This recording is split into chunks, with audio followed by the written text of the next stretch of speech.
Hi, this is Eva for Once Upon a Timeline. Welcome to Midnight Mandela. So you might be wondering why I'm in darkness, and there's actually a really good reason, because I was going to set up a little demo for you. I'm just kind of looking. You can barely see me, but you can. So there's only a tiny little light in the kitchen that's really far from here, because I wanted to do a little show and tell right in the beginning. So a little while back, was it a couple weeks ago, I talked about that uranium glass that I had never heard of. Well, since then, I don't think I even mentioned that I accidentally obtained a piece, and it's this one right here, and it is the bottom of a lamp. I bought the lamp to get the middle piece because it had a really beautiful middle piece of glass. I was going to use that piece in another lamp and just kind of pitch the rest. The bottom looked like it was painted wood in the image, but when I got it in, it was painted glass, and it turns out that it is uranium glass. So I scraped off like 99% of the paint. I kind of like soaked it, and frankly, paint doesn't stick well to glass, so that helped a lot. So it's pretty clean now. This was like the bottom here, and then the lamp part would raise up out of here. So I wanted to show you how to ID uranium glass. So I think I said before that there's a flashlight that you can get, and I'll after I show this demo, I will turn on the lights and I'll show you. Unfortunately, when I was trying to set this up, I realized that the camera just doesn't see the glow very well. But this is kind of like they call it like pudding glass. It's like the color of pudding, which is like a off-white color, whitish. And then I have the special flashlight that has the right range for catching uranium glass. And so when I turn it on, you can see, let me just go to here so I can see what you're seeing. Doink. And I'll try to make this a little larger. Oh. Okay, there. So you can see it. Now what I found is that on my end, what happens is if I hit this glass, it glows like a really bright, like greenish, kind of that glow you expect from glow in the dark stuff, right? But what I found is the camera just doesn't really show it. It just looks like there's an ordinary flashlight. This is not an ordinary flashlight. It only shoots, what is it, UVs, I think. And so I'm going to turn it on. Now you can kind of see, unfortunately, it just looks like a normal flashlight from you, but you can kind of see that it is a bright greenish color. Yeah, it's not too bad. And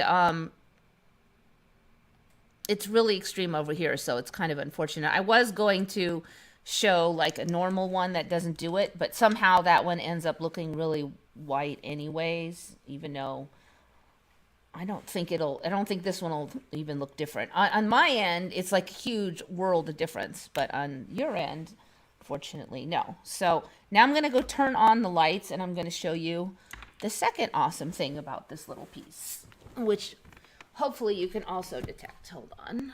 All right, there's some light, and I'm going to go turn on the main light.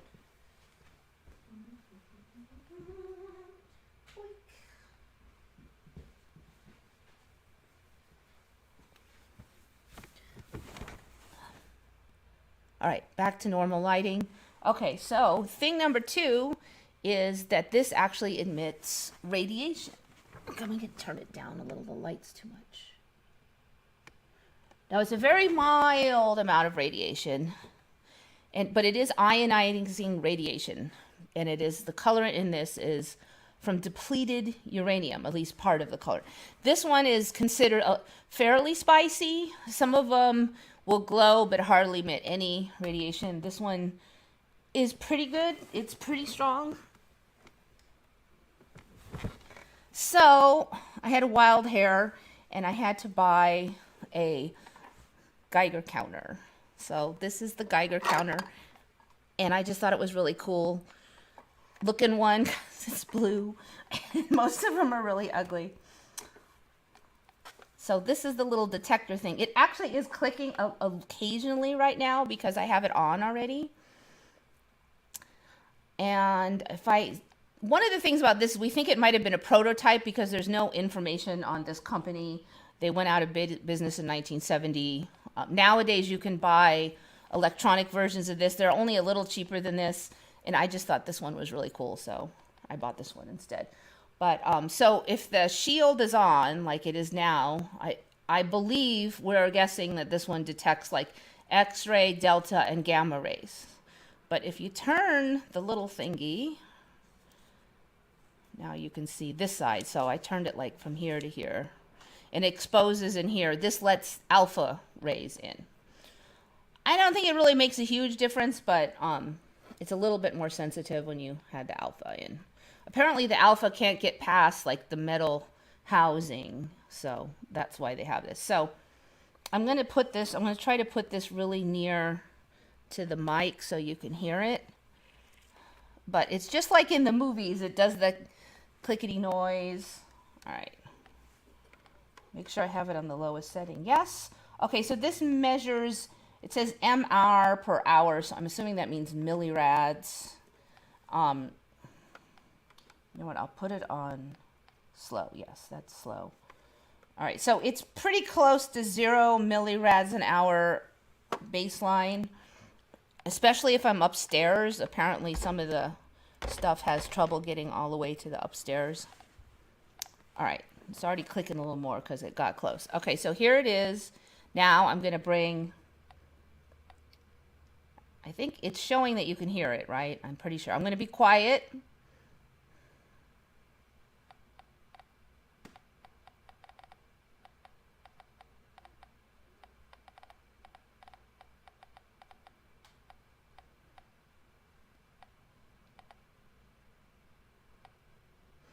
Were you guys able to hear that? I hope so.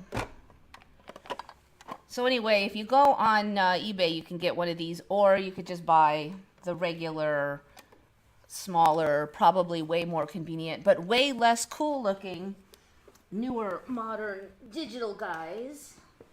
And the other reason I got this one is because it takes commonly available batteries, because not all of them do. There's some that you have to buy special batteries. This one takes 10 AA batteries.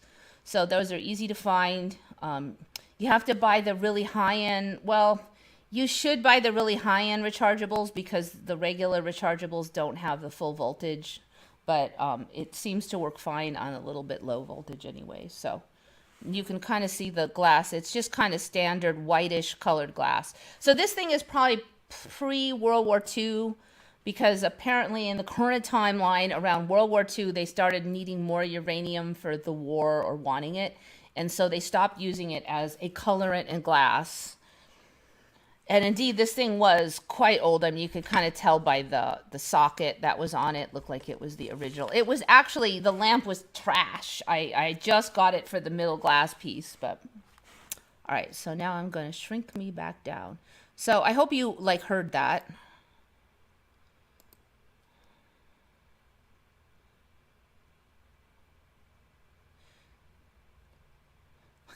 Just watching myself shrink. Okay, now I'm actually gonna, I can see some faint green light.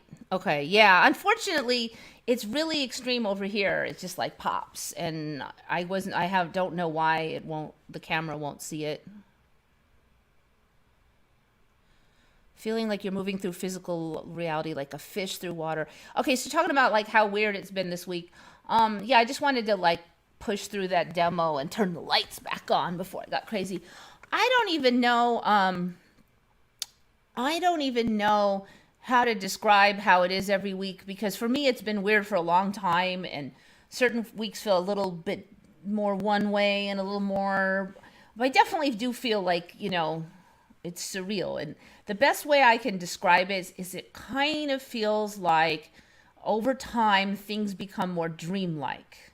Like it's sort of like if you've ever done lucid dreams, you're conscious you're in a dream, but your consciousness is not exactly the same as it is in the waking world. But it feels like the waking world is getting slowly closer to that consciousness of the dream world. So it's a little bit hard to use the logic centers. It's a little bit harder to use memory. It's easier to forget stuff and be forgetful. Not just like forgot, but like, oops, oh yeah, I forgot I have to take out the garbage, you know, that kind of thing. Stuff that I used to be pretty sharp on is really easy to just totally space. On the other hand, intuition, insight, artistic skills, Especially insight seems to be much higher than it used to be. Like there's definitely times when I'm like, totally realize like something I'm doing, something that was not very skillful mentally, or somehow I was rude to somebody, or, that I like, how could I not realize, that before now?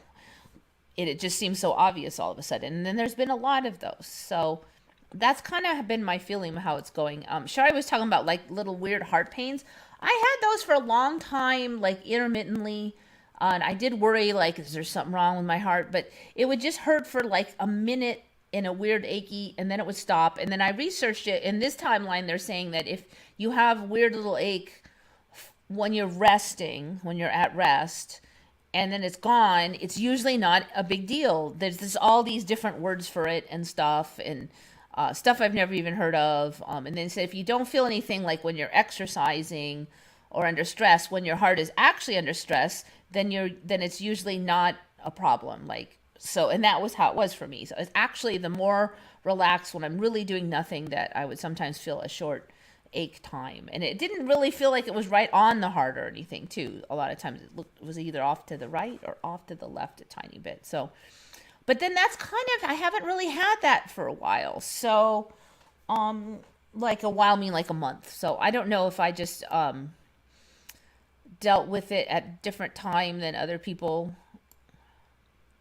but I know what you're talking about, and it is kind of concerning. And I guess I'm more like, I've gone to the hospital about stuff when I was younger, and they're always like, yeah, we don't see anything, and then they act like you're a hypochondriac. So now I kind of feel like, if I don't have like a symptom that seems obviously dangerous, then I ain't going, because I'm tired of the attitude. All I get is a giant bill and like a sideways glare. So I don't know if I do. I have like hypochondriac written on my face or something. Or maybe that's just how the medical community is these days. If it doesn't show up in blood work or any of their tests, then you're obviously just having anxiety or something. It seems to be their thing. Let's see. Okay, we're talking about Sardinia. Yeah. So that was sapioid. That was actually on my list, is Sardinia is huge. Sardinia right now is as big as Sicily, which is crazy because Sicily was the big island, and all those other islands, they were like not even like 20, maybe 20% max the size of Sicily. They were so tiny compared to Sicily. And now Sardinia is the same size. I'm like, no way. All right, let me just kind of scan in through your stuff here. It'll be awesome. So, like this week, I had a couple days when I was just really sleepy. Then when I got done sleeping, I felt pretty good, but I just wanted a lot of sleep, apparently. I don't know. Every week is just weird. It used to be I had a really organized system, on very set in scheduled sleep. I would get sleepy at the same time. I'd wake up at the same time. Now it's all weird, as I'll sleep like 4 hours, 3 hours. I'll feel absolutely rested after like 3 or 4 hours of sleep. I'll get up, I'll do some stuff. Then I'll feel absolutely sleepy again all of a sudden for like no reason. Not even tired, just like sleepy. There's kind of a different feel to tired versus sleepy. And then I'll really want to sleep, and I'll sleep 3 more hours. And it's like, now my day's all divided up, and then sometimes I don't get suddenly sleepy later, and then I just sleep 3 hours, and then sometimes I'll sleep a whole 9 hours all the way through, and it's like there isn't like no system hardly anymore. I mean, sometimes I feel super sleepy by bedtime, sometimes I feel wide awake at bedtime.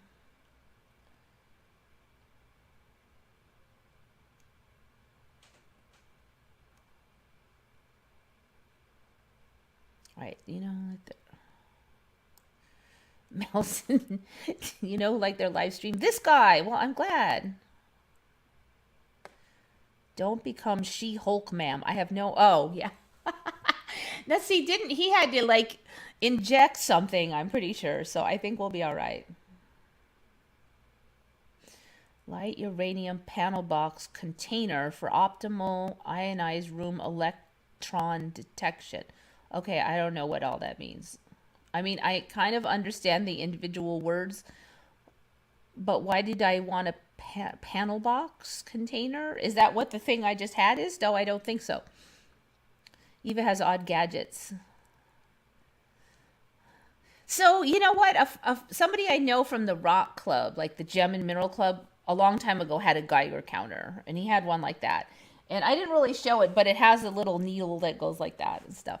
And he had one for, there's certain rock specimens that have a little bit of radiation. And he set up a whole display at one of the shows where he put his Geiger counter near one of these rocks, and it would just go off, it would just be like ding, ding, ding. So that's kind of how I got exposed to it. So then when this uranium glass came up, I saw somebody doing it, and I'm like, oh, I just really want one of those. So yeah, so Vaseline glass is another one. Vaseline glass, in my old timeline, it was just greenish glass. In this timeline, it's greenish glass that often, not always, but very often has uranium in it. So if you have that greenish, it's got a light green, it's clear with a very light green tint to it. Kind of a like, what is that? Like a grass, not a grass green, like the young leaves green kind of color. Fiesta ware goes old Fiesta ware. It's like this orange, opaque orange plates from way back in the day. The old stuff, some of that, I've kind of been researching it since I learned about it, is considered very spicy. In fact, they often use the old Fiesta ware for showing off the Geiger counters. So the new Fiesta ware is not, though. Only the old stuff.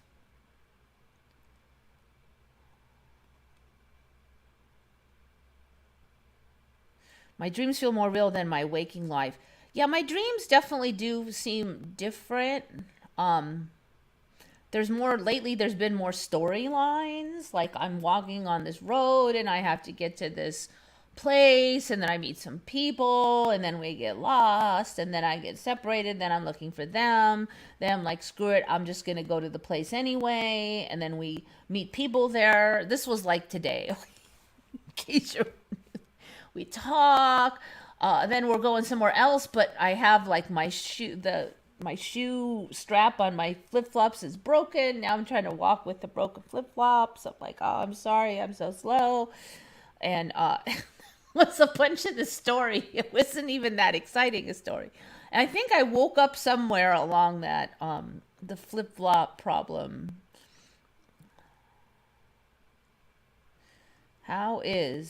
Explain how YouTube chat is changing style every week. What happened?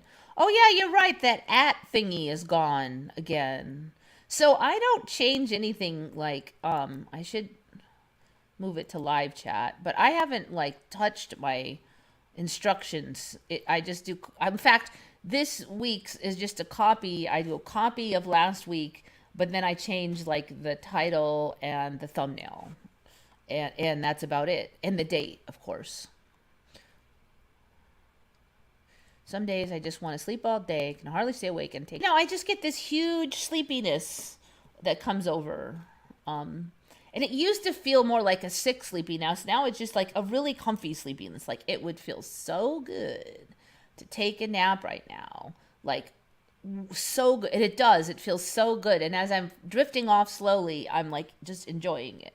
And I can fight it, but who wants to, So sometimes I do, and if I'm moving around a lot, that helps a lot. But if I'm not got anything going on, it's just so tempting to take a nap for a while. And I kind of calculated it out, and I really only sleep like 8 hours a day or maybe less. But the thing is that I only slept 3 hours earlier, and so now, I don't know. But then I don't get it.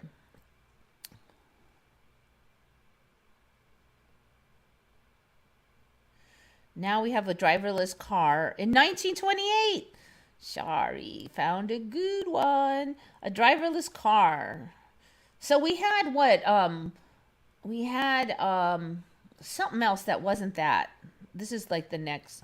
That's really helpful, isn't it? Something else that wasn't that. So I guess they're going to have it, what, remote controls or something? I hope I'm not like breaking any copyright laws here. All right, I'm going to stop it for a bit because let's see, does it even say like how this operates? There's like no writing on here. Usually there's at least a title or something. Imgur. Okay, so yeah, this is, God, look at the quality of the video on that too. That's crazy. Let's see if I can make it larger. Now they're probably going to say, oh, it's been colorized. I think it probably has because these bushes look strangely gray. And that blue seems kind of unrealistic, that blue-black. But still so sharp. Speed. I can't, I'm trying to read that thing on there. Speed spacer? Speed racer? So is there somebody behind the bushes with the remote, or how is that doing its thing? I mean, I don't think we had like computers of that level yet, did we? Speed spook, I think it says. Speed spook. That's actually an interesting choice of name.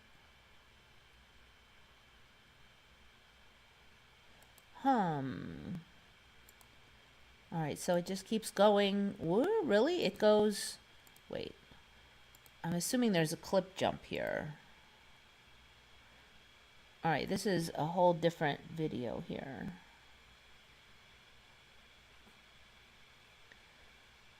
All right, that's the same one over again. So they're saying it can drive on the dirt road then. I guess everything had to drive on a dirt road back then because there was a lot of unpaved roads. You'll see the clearance on a lot of those old vehicles is a lot higher, probably for that reason. Okay, so what we need to do now is 1928 self-driving car is we need more info on this thing. How did it self-drive?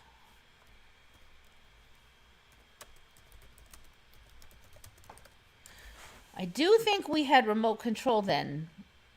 So I'm going to guess that they're going to say it was remote controlled, but I don't see them showing anybody driverless cars of the 1920s. Oh, this one's got Mandela wording all over. Phantom autos. Okay, so maybe that's why it said spook. Phantom autos, and were remote controlled by the tapping of a telegraph key. Are you kidding me? Tapping of a telegraph key. The driver car du jour, which means of the day, was an otherwise ordinary-looking Pontiac.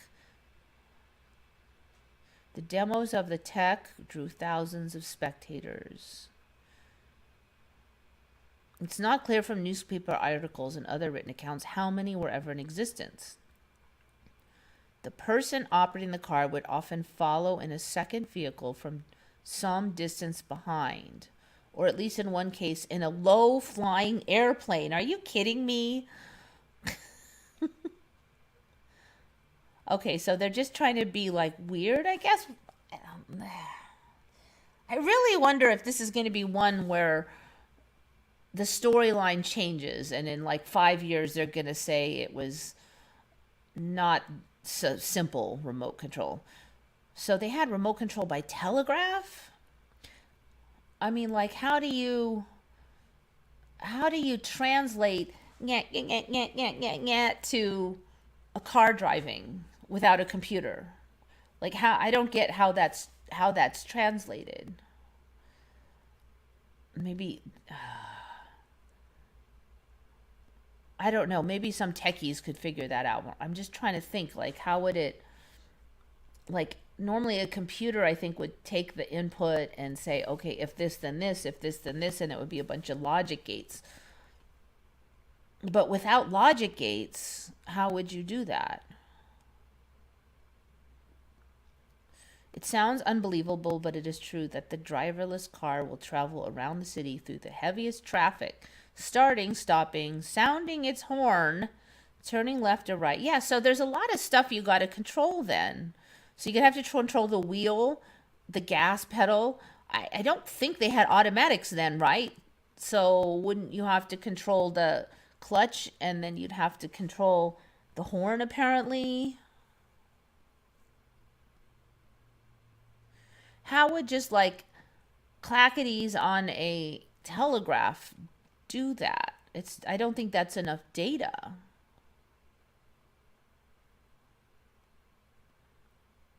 From 1931 to 1949, the radio engineer J.J. Lynch gave demonstrations in 37 of the 48 U.S. states. He manipulated the brakes, steering wheel, and horn of the vehicle driving in front of him with the aid of a Morse key. A spherical antenna received the code.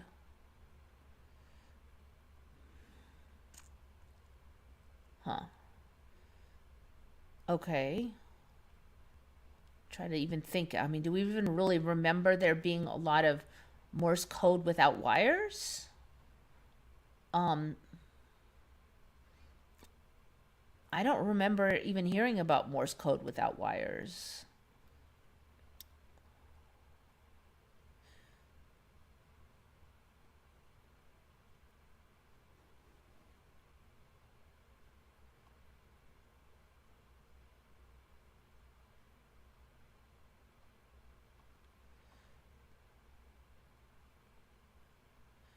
Now they're talking about the safes. Man, I feel like this is kind of a propaganda piece.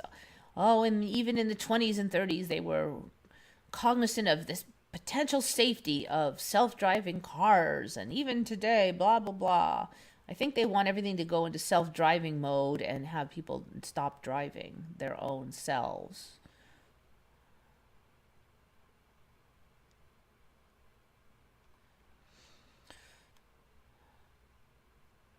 Okay. Whoa, they're getting rid of Ozempic already? Oh, okay. Anyway, I digress. I'm not the only sleepy person here lately. Good to know. See, the trouble with those like old car things is you don't know exactly when that showed up. It could have been like 2 months ago and we just didn't see it. It could have been yesterday. Now Edison made an e-car with nickel batteries. Edison, huh? Well, we know for a while now that there was this weird battery operated vehicles before gas engines now. So it's not exactly a shock that he made one. I think I would be pretty amazed if like an old one of those old stock cars came in that version. I guess I wouldn't be. That would be more of a Mandela because you know that wasn't there. But just the whole idea of the batteries at that era is what has really shocked me. Oh, I see. Okay, so it's a telegram from Im. Okay, yeah, I don't have Telegram.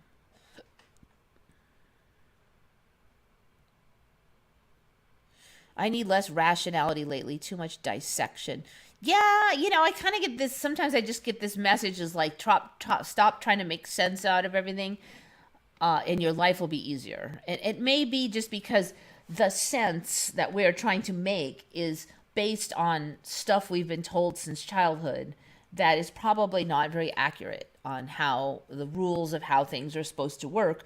We have clearly seen that they do not operate the way we were told because of the Mandelas. Physics has changed, everything. It's all completely impossible what we've seen unless we had the wrong ideas about what is possible and what isn't, and the totally wrong ideas about things like causality. And it's a hard pill to swallow because we have been taught since childhood that it operates a certain way. And then it's like a real continuous face slapping to keep seeing it, keep not operating like that. And you can't forget because it keeps slapping you. You're like, oh, maybe I'm just imagining it. And then another one and another one. And it's like an endless barrage of like, wake up, wake up, wake up. I have the best dreams and the deepest sleep when I nap in the daytime. It's definitely my sleep has gotten a lot better since I started certain supplements and stuff. amino acids, the B1 and vitamin C and E, and then I'm eating way less. It's kind of like the old days when they said you could just live off pills, except for you couldn't back then. You wouldn't be comfortable, but now it's strangely just, I just feel a lot better, definitely. I need less, yeah, too much dissective. Okay, I already covered that one.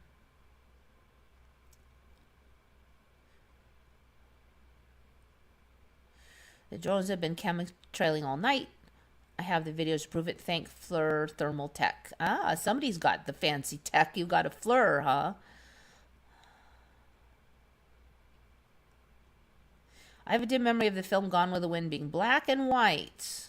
Yes, it's not black and white anymore. It's not just colorized. It's officially was done in color because I'm quite sure Gone with the Wind was black and white. I am quite sure of that. Let's see. I wouldn't exactly be shocked if that stopped happening because the Kennedy assassination video stopped being black and white. Was it really like that? Black and white experiences in Gone with the Wind. Are they meaning this literally or figuratively?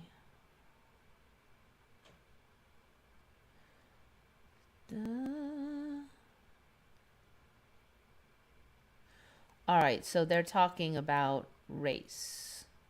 Was Gone with the Wind filmed in color? There is the question we want to answer.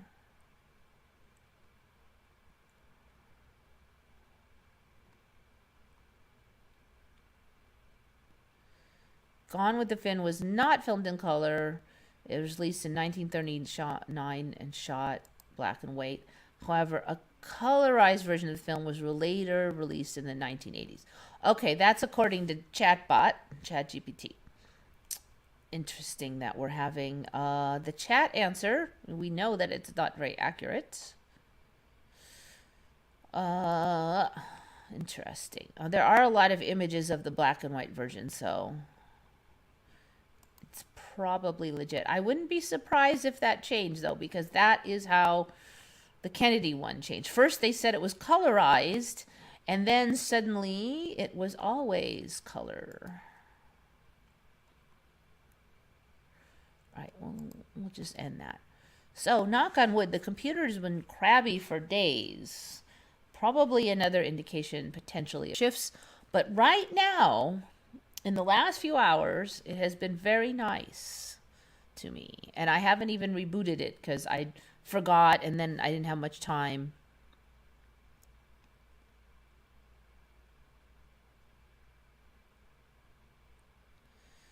Somebody's still having tech problems over there. Eliza.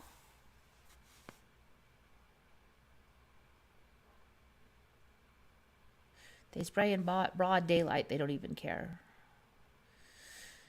Yeah, that whole thing is interesting. So, you know, I don't remember there even being those contrail, chemtrail things when I was a child. But now, if you look at the old photos, they were always there. So that's another Mandela. What is it? Is it different stuff in every timeline? Or are some of the timelines, is it really just water vapor? Are other timelines, you know, I don't even know what to think about all that stuff. So we're definitely getting where there's more and more admission that there is some kind of weather control program.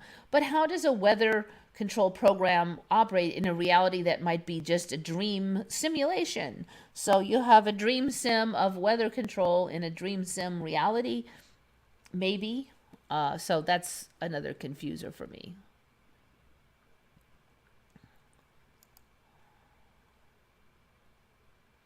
So like if they did chemtrails in World of Warcraft, what would it mean? You know, would you look at it that way, that it's like, I don't know.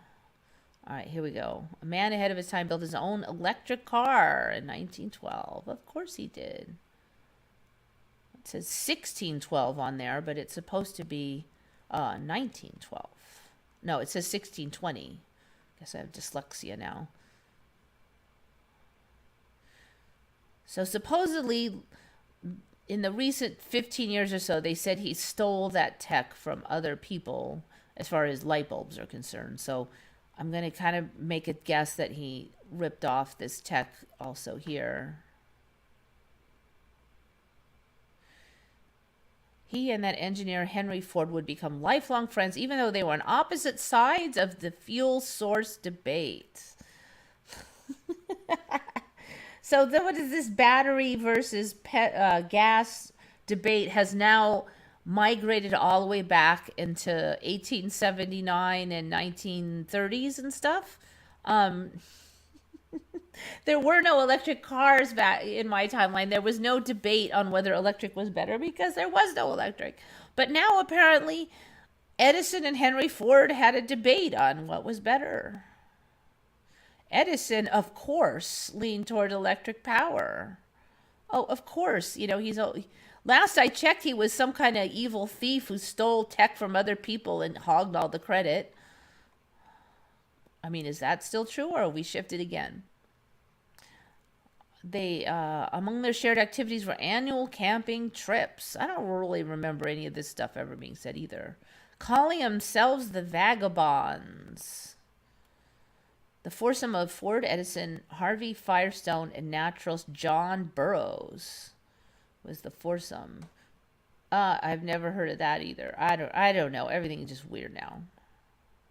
Ford revered the older Edison so much that in 1929 he had architect such and such build a reproduction of Edison's original Menlo Park lab for his 80th. And then Edison was supposed to be like this nasty, mean old greedy thief. Now he's the good guy that developed a battery-powered car and pushed for batteries. One of his many U.S. patents was one for an electric automobile, for which he built 3 in 1912. The car never went into production, however, because he succumbed to complications from diabetes at age 84. Clearly a man ahead of his time, he was recognized for his contributions to the auto industry, blah, blah, blah. So what, now because he liked batteries, he's a good guy again? Or is that timeline washed back out of reality where he was this nasty old man?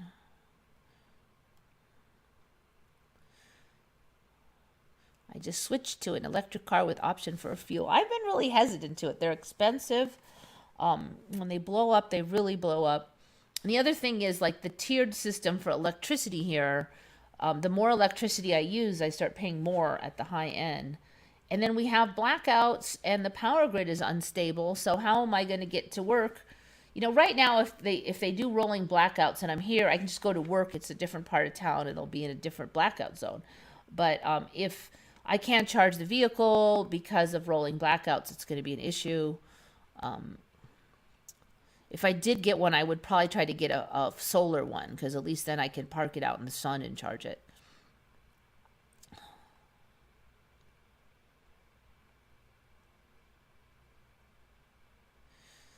In my reality, my old reality, Edison was a good guy. Or at least, I don't know if he was a good guy, but he was definitely invented his own stuff originally. And then somewhere in around, it was a while ago, but suddenly there was a story that he had stolen everything. But then, Bill Gates had done his own programming in my original timeline, and now he stole everything. So yeah, he was a bad guy last I checked. I mean, now they're acting like he's this glowing, amazing man because of this battery thing, which never existed before. But it's like, I got like whiplash on this. Someone could be making up these stories, getting them published, complete with AI images. Yeah, I don't know. It's just, if I hadn't seen so many storylines with like that have changed for real with Mandela, complete with books upstairs changing and maps in the attic changing, and then I would have thought it was all a psyop. But also, I don't, like if you go to Wiki, the minute this stuff changes, you'll go to Wiki and it'll back it all up with references to books that were published 30 years ago. And I have a feeling it really is just Mandela. That is my Occam's razor, that since we've seen so many Mandelas change in the house, every piece of evidence, even physical, that these are also the same. Because otherwise you'd have to argue that some of them are real Mandelas that change physically in the house and in books you have, and then others are a psyop. And then if, why would they even bother then? Plus the quality and skill for which it's done, it's erased across the entire internet pretty much. So like if we had conversations about the old reality on Reddit, they would be gone. Even if I had spoken in kind of vague terms, it would still be gone. Like I don't even think a find and replace function that we have is that good. I mean, even chatbot's not that organized. It's 100 to 0% on wait time, charge time. I don't know what that means. I know it takes a while to charge those things though, unless you put in like a fast charger at home, but it still takes a while, just less while. The difference in cost compared to petrol is only 15% savings. So, they were kind of checking on that, and a lot of it really depends on the cost of energy in your area and how often you charge away from home, because it's going to be more expensive. So if you have less expensive electric in your area and you charge away from home fairly often, it actually can cost you more than it could the other way. So that's like kind of on average if you really crunch the numbers.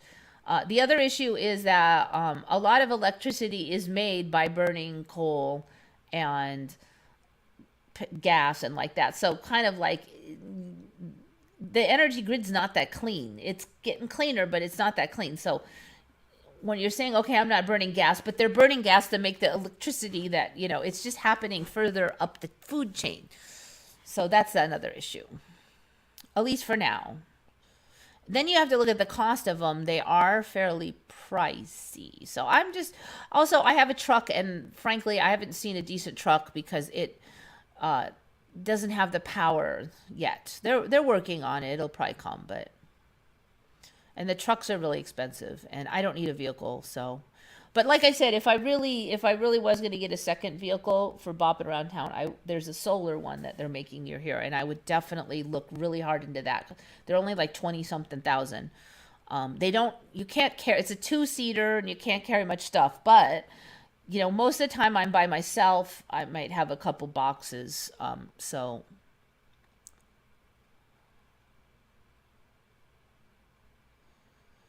And we get a lot of sun here, so it really is a good spot to have solar. Something is communicating with us through a lot of the Mandelas, and it ain't no man. I don't know what is, I still lean towards it like being some kind of collective unconscious thing for the Mandela. Like we make our own reality as like a group dreaming event, and that's why we see the latest trends now going back in time. That is my favorite theory currently.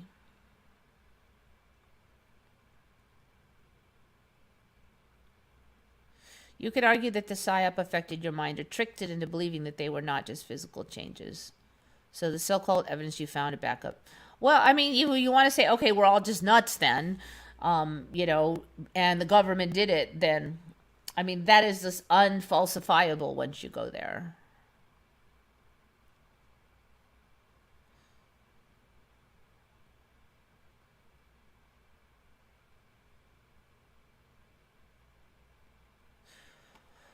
Okay, so we got that. Now we can actually, let me put away my Geiger counter. Did I have it on still, or did I turn it off? Ah, yes, I did turn it off.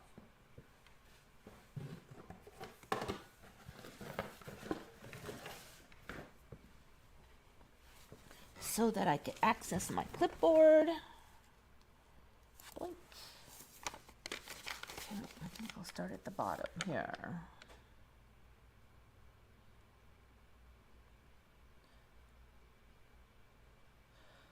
Okay, so this one was found by the little chit chat group I was in. Apparently had a chit chat before I got on there, and then people were still talking about it when I got there and told me about this little Mandela. It was actually a couple of weeks ago, and I kept like not getting to it. And the people apparently that actually noticed this first were two people known as nicknames on there are Earth Daughter and Raider. champion. So they get Earth Daughter and Raider Champion get credit for this one. As best that anyone could remember, they were the ones that brought up this subject, which is, let's see if I can find this one again. I'm trying to think. I don't think we actually covered this one before with this much. So this is another one of those war things, like World War II incursions on the States. I do remember some minor stuff in Oregon, but I don't remember this specific one where the Japanese bombed Oregon like twice now, apparently. All right, that's the Fort Stevens one. That one in Cali we've covered. I'm going to just look at it real quick to see if it's changed any.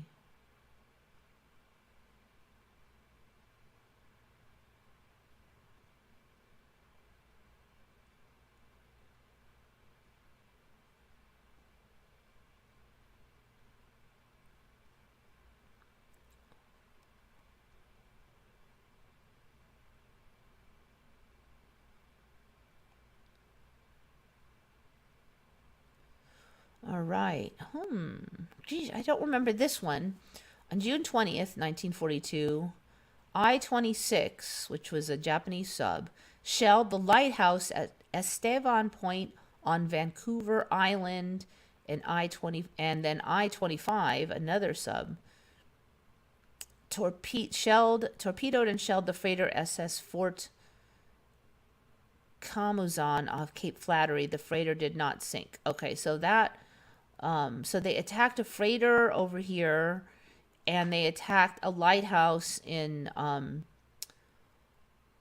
Vancouver Island, on Vancouver Island. So Vancouver Island, that's in the U.S. now, or is it? So it's, I think that's still all in Canada. So that is on the northwest corner of the United States, but I think it still counts as Canada.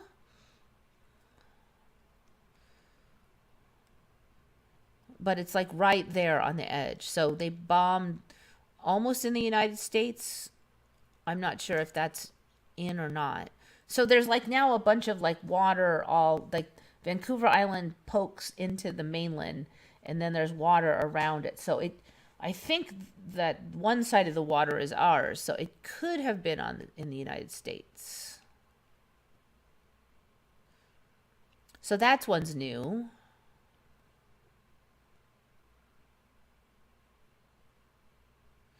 The next I-25 came in close to the coast through a fishing fleet to avoid minefields off the Columbia River and took positions near Fort Stevens. Commander Tagami thought he was firing at a submarine base.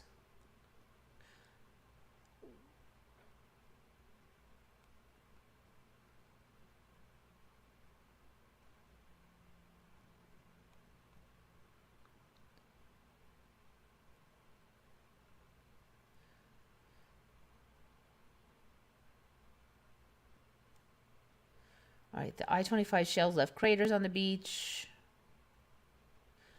A shell fragment nicked a power line, causing it to fail later. I have not heard that story. I think we're still at the Fort Stevens story. Oh, this is different. Okay, so this Fort Stevens story is more upgraded now. So before, of course, way back, there were no incursions in World War II on California at all. And it was a joke because everyone's like, haha, we were so paranoid that we thought the Japanese would actually get to California, but they didn't. But now they went to Fort Stevens, and last I checked, they lobbed a few bombs, and it was ineffectual, and it was kind of comical because they sucked, and they missed. But apparently now, one shell fragment nicked a power line, causing it to fail later. Casualties amounted to one soldier who cut his head rushing to his battle station. Okay, that's really not that big a deal, but I haven't heard that before. By about midnight, the attack ended and the vessel sailed off. Okay, so it's still not that big a deal, but I hadn't heard those details. Experts surmise that some shells may have been duds. The attack raised awareness. Okay, it's still kind of a dud. I thought they were going to say casualties was one soldier, but no, one soldier cut his head. That's different.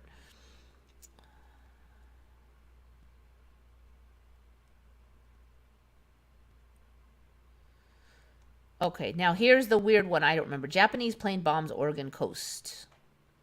A few months later, in 2 incidents that went down as the first aerial bombing of the United States mainland by a foreign power. Again, the submarines was the source of the trouble. Wait,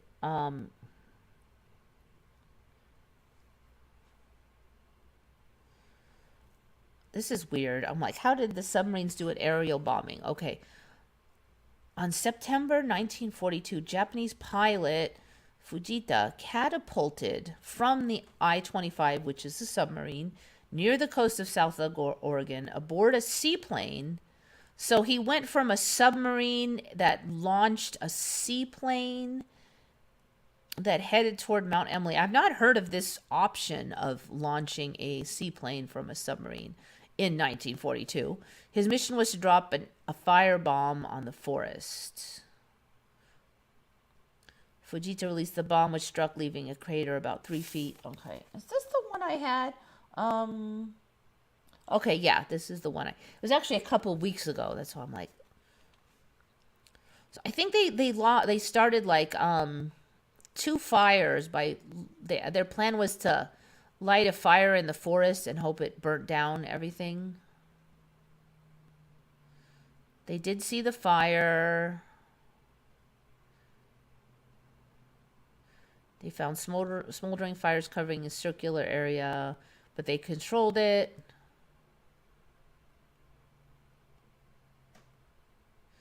After finding metal casings and thermite pellets, it was concluded that a bomb had caused the damage. Later, they found more parts. A second similar seaplane attack at the end of September yielded similar results. They were lucky because apparently the forest was not as dry as normal for that time of year.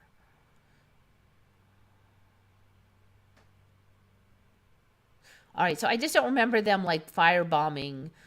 All right, then we've got the balloons bombs that drifted over Oregon. I believe that is the last Oregon one that I recalled. All right, so yeah, the fire bombings to me are new. Plus this whole concept that you could like launch a seaplane from a submarine in 1942, a submarine that's came all the way from Japan, I might add. Anyone heard of plant hopper nymphs? Plant hopper nymph. I am assuming you mean there's an H in there. That's not that snot stuff. Like, is it? It makes that snotty stuff? If so, I had that the other day. It was some kind of nymphs. Nymphs. I wonder if Swiss cows is going to get... Oh, ho, ho. Swiss cows does not allow porn, but sometimes it's very weird about what it considers porn, and apparently plant hopper nymphs is porn or might be porn. It's afraid it's porn because when you get nothing, when it says nothing found, that's because it thinks it's porn. All right. Feed on the saffron plants. Oh, okay. They create lots of honeydew on which sooty mold grows. Ew. Dazzling style of protection. I've not seen that. Now, the last nymphs that we had were these ones that made that like spittle nymphs or something. It was a nymph of some bug. And they would suck the sap. So now we've got this other weird. So weird nymphs. Nymphs is like a stage of insects. Seems to be the latest thing. Plant hopper nymphs. Okay, you know, we've seen some of these early on. I think we saw one like this, but without all the colors. Yeah, it was like this one. I think we saw this one.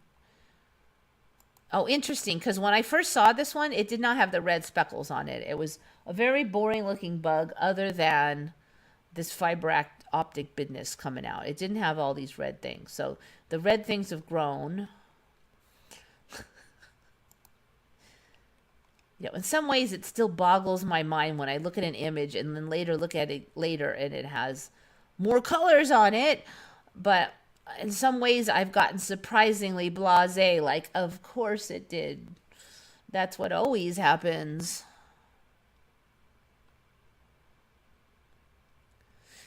Yes, Shari, absolutely. Vancouver Island was far from mainland, but now it's almost attached, colliding. Yeah, and it's gouged out a hole.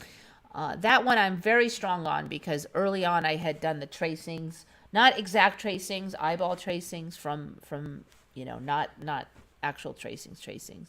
And Vancouver Island was on there. I almost didn't put it on there. I'm like, oh, I might as well put these two big islands. And yeah, it was not gouged into the coast. 34 here, we got a lot of looky-loos. We usually do, though. I think there's usually even like 60. 35 is not many.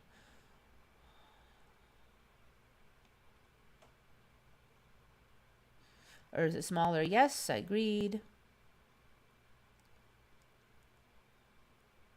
Japanese attacking Oregon is definitely something I would have learned. Yep. Bug that looks like a cotton ball.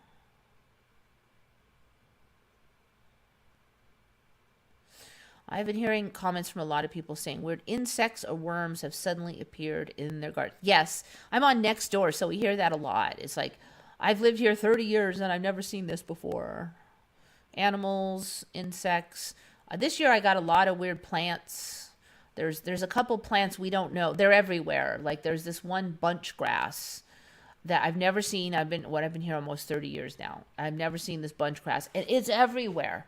There's some right in the yard here. There's some all over the acres. Apparently it's over the whole entire city. The landscapers around here have never seen it before. They don't know what it is either. It's still alive right now and green, unlike everything else that died. At first I was afraid it was going to be pampas grass, but it is not pampas grass. But it does have little tassels. It's kind of neat looking, and that's one of the reasons I haven't dug it up. Because it's not sharp, it's not ugly. I have no idea what it's going to do. They grew for the first time. Are they going to keep growing? There's no old ones. Like every last one of them grew this year. Like how big does it get? Does it die in the summer when it gets hot? Annual, perennial, nobody knows the thing on this thing. Yeah, Vancouver Island's a really big Emmy for me personally, just because I've been tracking it this whole time. And, I remember it was out there, and then it got a little closer and a little closer, and I was like, is it me, or is it getting closer to the coast, And then I can't believe looking back, is it closer? It's now smashed in and gouged out a hole. Washington continues to get more river around there. Hammerhead worms, yes, those have been on. Blue bee has changed. Now we have blue banded bees with gold head. I think we got a bunch of different blue bees now. Blue in this, blue in that. I've kind of given up on the insects. It's just so ridiculous. From strange behaviors to... Okay. Blue banded bee. I think the blue bees are still around, but now we just have more. Like now we have blue bees with red, yellow heads, and we have so many new, even just honeybees are crazy. There's so many like weird carpenter bee relatives and stuff. Has anyone noticed tomatoes have little rigid teeth-like seeds in the center slices? I will tell you that I almost always consume cherry tomatoes. Like I just really love little tiny tomatoes. And in my sandwich, I'm usually a little too lazy to deal with like trying to wrangle a big one. And I rarely eat sandwiches, so I very rarely see large tomato slices. However, a friend of mine is growing some and has promised me some. So I will find out soon enough, and I will take a look at them. Purple honey. Yes, we've had purple honey on here. Blue honey. We've had that carnivorous bee honey on here.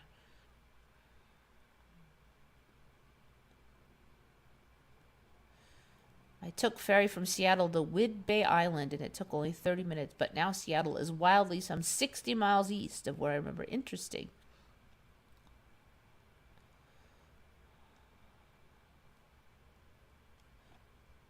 Okay, so All right, let me see if I can find this one. Some of these are a little older. Hopefully this one does not come up as porn. Wind vortex.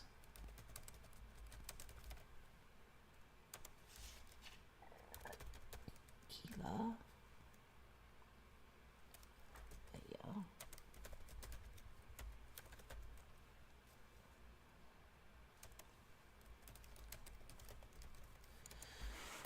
So we had that weird volcano with the gray, floaty, blows away in the wind lava.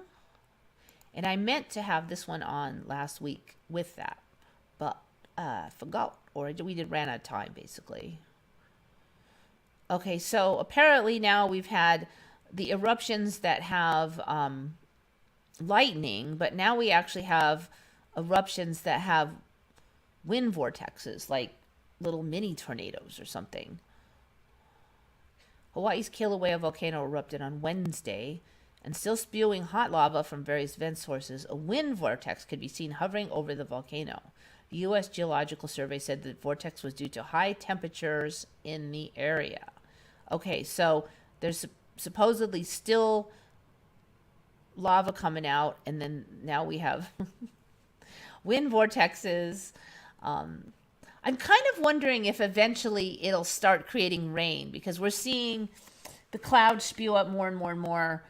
And I just have this weird feeling that pretty soon they're going to say it created its own rain.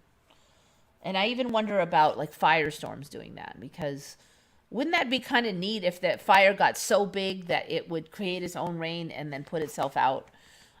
I don't know why that stuck in my head, but lately, the more I see clouds, the more I'm going, wonder if it'll be self-extinguishing if we get to the good timelines.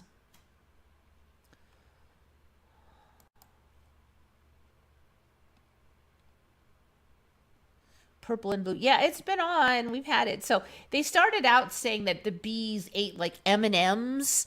I know that sounds ridiculous.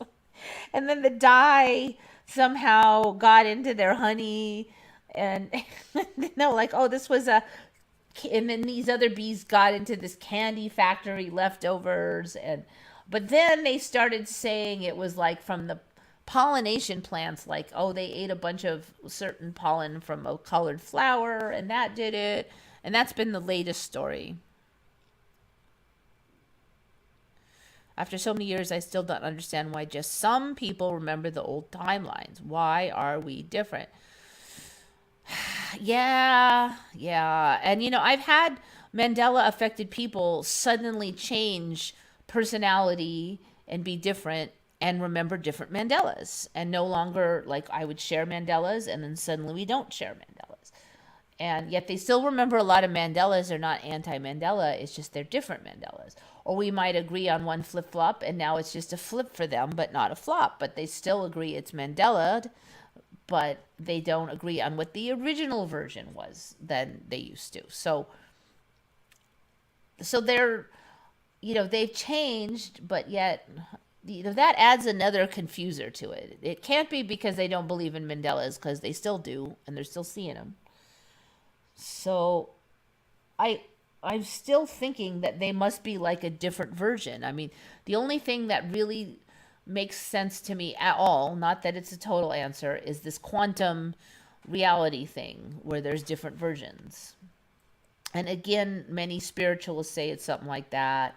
You've got the double slit experiment. You've got quantum reality itself shows that all paths are taken at the same time somehow. So maybe that's us. We're quantum. We're taking all paths at once. So there's all these versions. That's the only thing I can think of. So then, though, it doesn't really answer your question, does it? Because, okay, how come I'm not in my original timeline then? Like, is it because something happened to my timeline, but I wasn't done, so I just got shifted over to another one? Maybe some of us come from timelines that didn't make it, and that's why we had to shift, and other people came from timelines that did make it, so they didn't have to shift. Or is it energy related? Like my energy and my personality changed enough that I no longer fit in my old timeline, and so I got moved. I kind of lean on that one, but I really do go back and forth on it. But I do wonder, like, maybe it's because I changed, and so I don't fit in that old timeline anymore. But maybe it's more than one of those. I don't know. We're really flailing here. We don't have nearly the data we have to make a decent guess. Maybe because we think more critically. Yeah. Yeah, and then there has to be a distinction made, because I've definitely met people that remember my old timeline in many ways, but yet if you talk to them about the Mandela, they'll still reject it. Like, it must be bad memory or a psyop, or it must be bad teachings when we were, like, by stupid teachers are apparently everywhere. No teachers knew anything, or they'll always have that. So they're seeing the Mandela. They just won't admit they're seeing the Mandela. But then there's these other people that see less Mandelas. I don't know if I've really met anybody that remembers no Mandelas. Like, they may deny that, they may assume it's bad memory, but I don't think I've met anybody that literally is with the current timeline on every last single one. So maybe the real question is, why do some of us shift more than others, and why do some of us willing to admit it and others aren't? I think the latter one is a little easier to make some guesses on, but the former one, why do some people apparently shift more than others, that one's a toughie. There was a theory that our old world got destroyed by a nuke apocalypse and we all shifted consciousnesses to an alternate timeline. Yeah, quantum immortality is not really contrary to the general concept of the other stuff I was saying. Basically, instead of dying, you would just shift to another reality. So, but if that's the case, like, will you ever die, or do you just keep shifting to a reality where everybody lives longer? Or at some point, do you finish? That would be kind of interesting if we just thought people died, but actually you just keep shifting, and you'll be 100 and you'll be middle-aged forever. And people who died really just shifted to a timeline where that people live longer.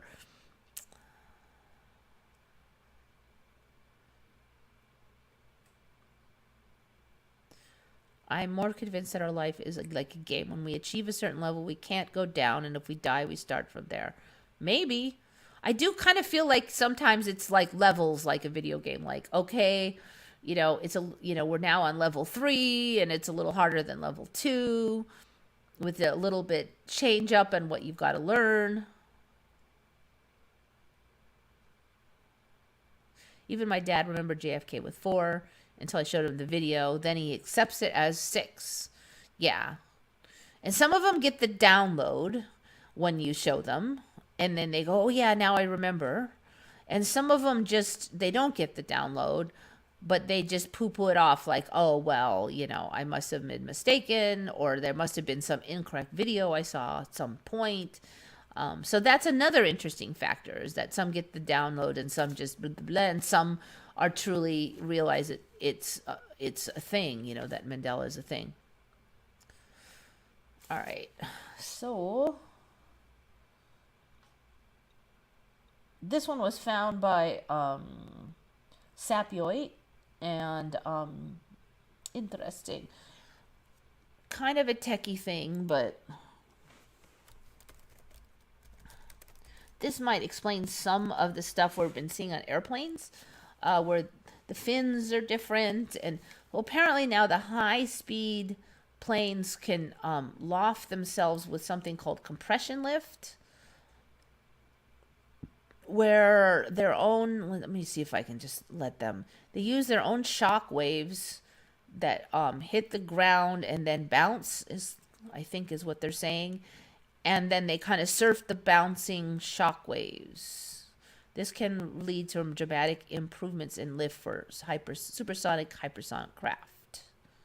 Discovered the phenomena in 1956 as they analyzed abnormalities at the re-entry of nuclear warheads. The basic concept of compression lift is well known. Planing boats reduce drag by surfing on their own bow wave in exactly the same fashion.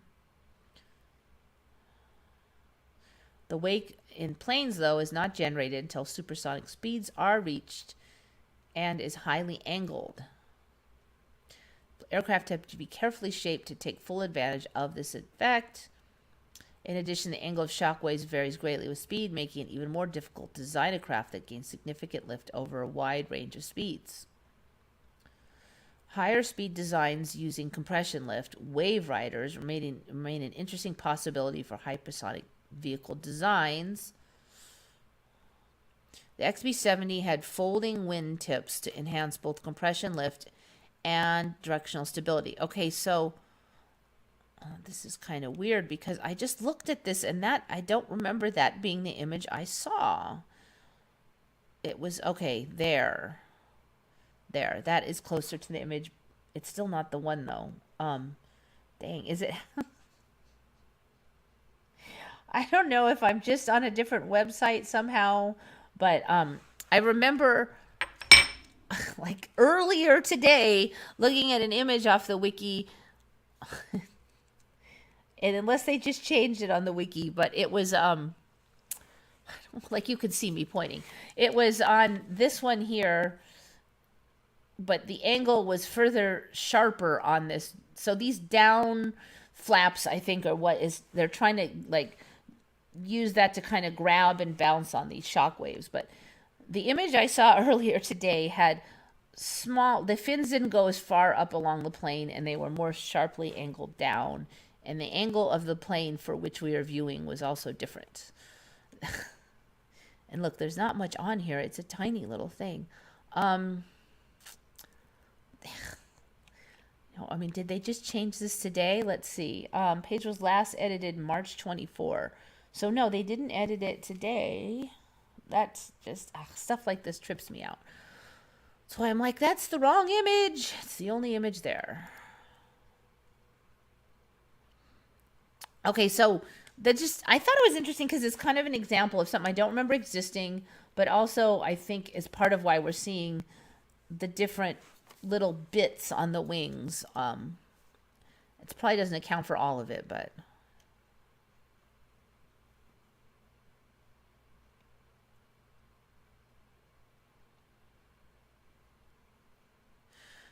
Update on the armed Pokedies. People are dying like flies in Iran. Wow. My sister keeps telling me I was right and they regret ever taking the damn thing.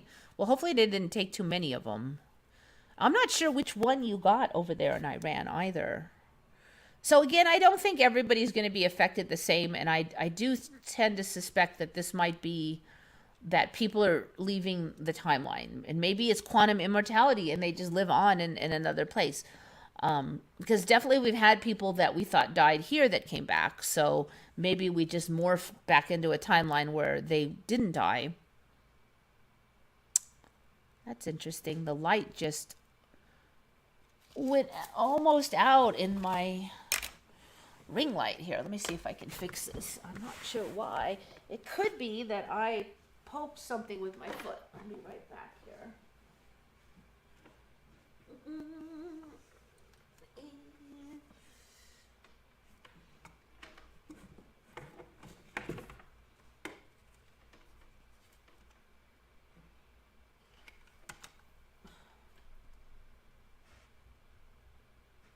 Okay, I don't know. That was weird.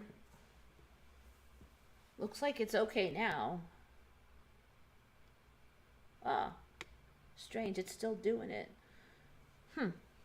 So basically, like, it's old, so maybe that's it, but almost the whole ring just suddenly got way dimmer. And I brightened it a little bit, but the one spot that stayed bright before is still brighter. So I don't know, this thing might be getting old, which kind of sucks because I really like it and they don't make it anymore. The reason I like it is it has a weird fitting that I was able to stick on this clamp that I have and then clamp it onto the table, which has been very convenient. So anyway, hopefully, you know, I kind of hope maybe it's just that people are, people can't all be dying without a reason. It seems like there's got to be a reason for everything. At least people have to, in their minds, think there's a reason. So for some people, everybody's dying because of COVID and what's that, long COVID syndrome or whatever. And in other people's minds, they're dying because of the arm pokey pokes. But either way, people have in their mind why this is happening, generally speaking. And maybe that's just the point of it, that there's a reason. So people like, well, I didn't get the pokey, so I'm not at risk. And other people like, I did get the pokey, so I'm not at risk because I'm protected from COVID. So everybody can feel comfortable, but yet have a reason in their mind why a lot of people are moving timelines. If you move to another timeline, the duplicate you was already there. Yeah, see, I've wondered about that. And one of my theories is that there's a gajillion timelines, and in some of them you died or never existed, so you could just shift into those. Or maybe the you in that one moved to somewhere else, and now you get to take their slot. I mean, I don't know, but it's possible.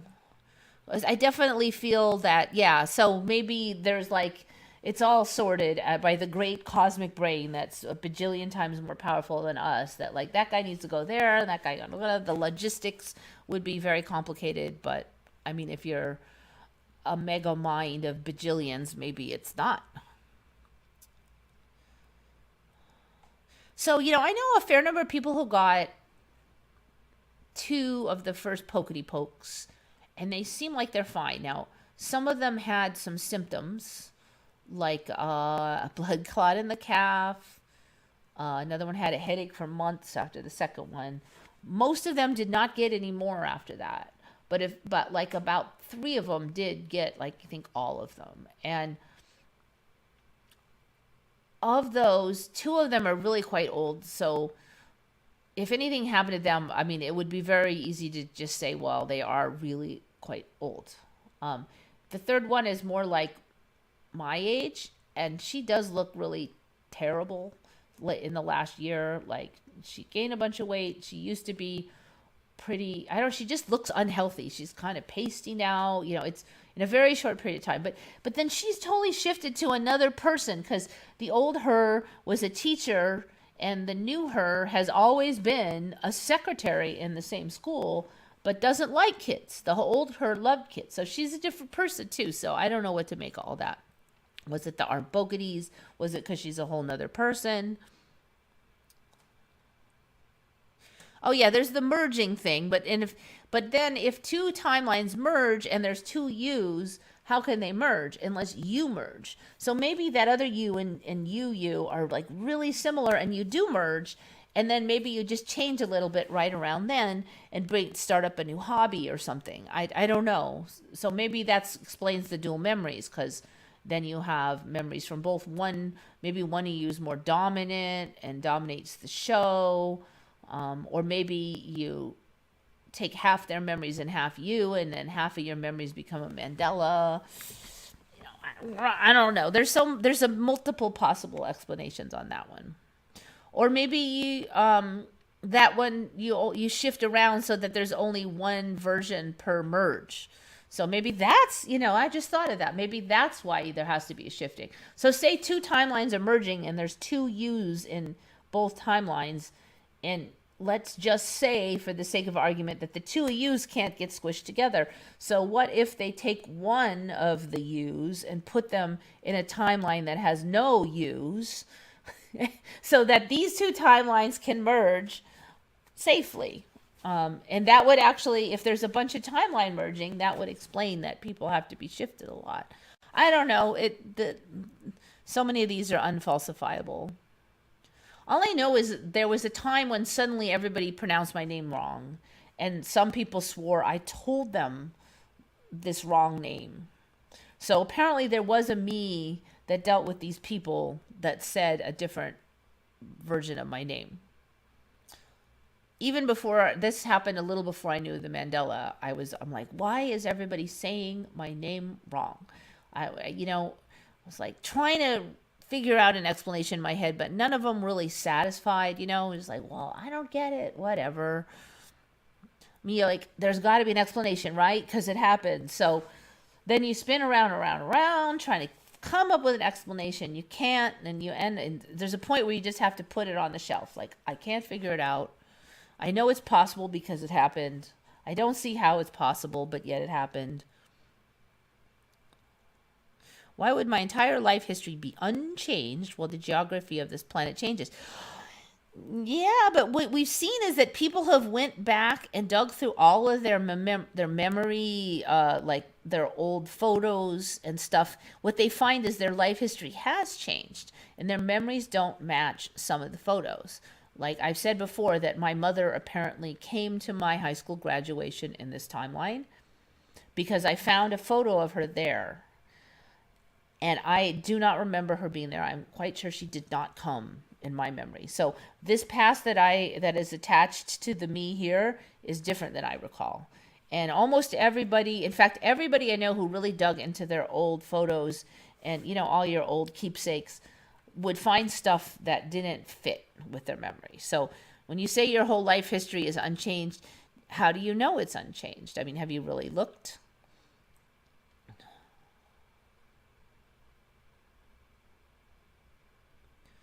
Watched a movie called Paradox about a guy that committed suicide to quantum jump into another version of himself so he could be with his wife that died. It's a good movie.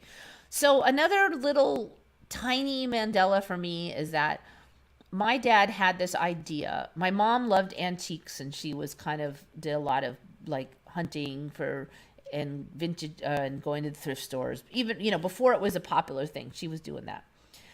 And so my dad always said that if she ever made a store or something, she should call it Elsewhen. Instead of like elsewhere, it'd be Elsewhen. He just liked that term. And I kind of liked it too. And, they're both passed on now, but I have multiple times thought about making such a name. In fact, I even considered it for this show, but it didn't quite ring right, so I picked the one I picked instead. But multiple times I have looked to see who has that URL and who else is, and so it came up again. I was thinking of making a new Etsy store to complement with my other Etsy store. I looked it up again, and I've never seen this before of all the times I've looked it up. Apparently now it's a book that was written by Heinlein called Elsewhen. And the other weird thing is that it had a different name, and it was called Elsewhere for some editions, and then it was called Elsewhen for other editions. So maybe that's what's changed, but there was never a book before. There was no book called Elsewhen, but now, and so I'm like, okay, well, what is this book about? So the book is about a group of people that one guy figures out that you could travel to other dimensions and worlds with the power of thought and intention, and he learns how to do it. And then he teaches, and there are other like timelines basically. And he teaches some others to do it. And the book is about how they jump to other timelines. Like this one goes to a timeline where he's a lawyer, I think, or something like that. And in this timeline, there was a nuclear apocalypse. And he travels timelines, and some of them find ones they like, and they decide to stay there. And that was the whole story. Just like these adventures of these people. And so it was kind of trippy because I'm like, this is a little creepy, like similar to kind of like what we're dealing with now. Just, I don't know. I kind of feel like I'm maybe getting a message with that. So I was going to try to find the book, but I did not find a copy available. Maybe that will change over time. Since it's a whole Mandela, and I really feel like it was like targeting me, because that was my word that I've been kind of hanging on to for decades.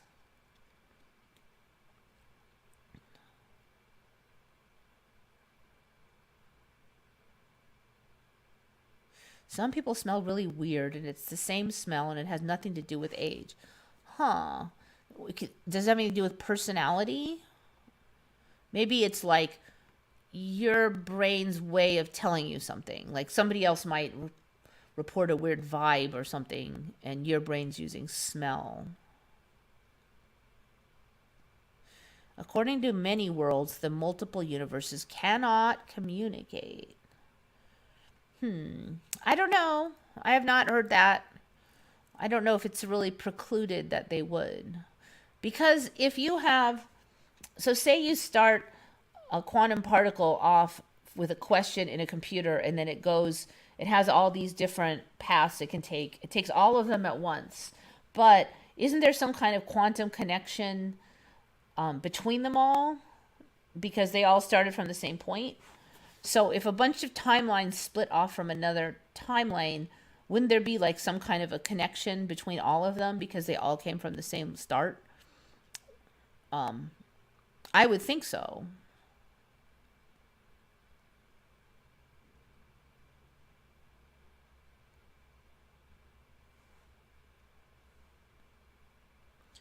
Yeah, there's definitely been physical changes. I agree with that.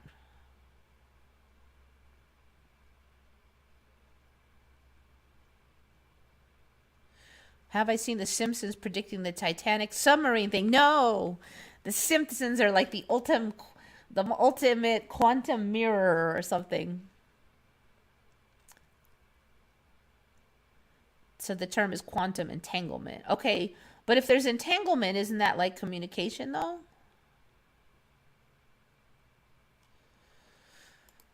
Anyway, I think there's more than one quantum theory, so it's probably not going to be like locked in stone. All right, I'm just gonna take a quick look at Sardinia because it's so crazy.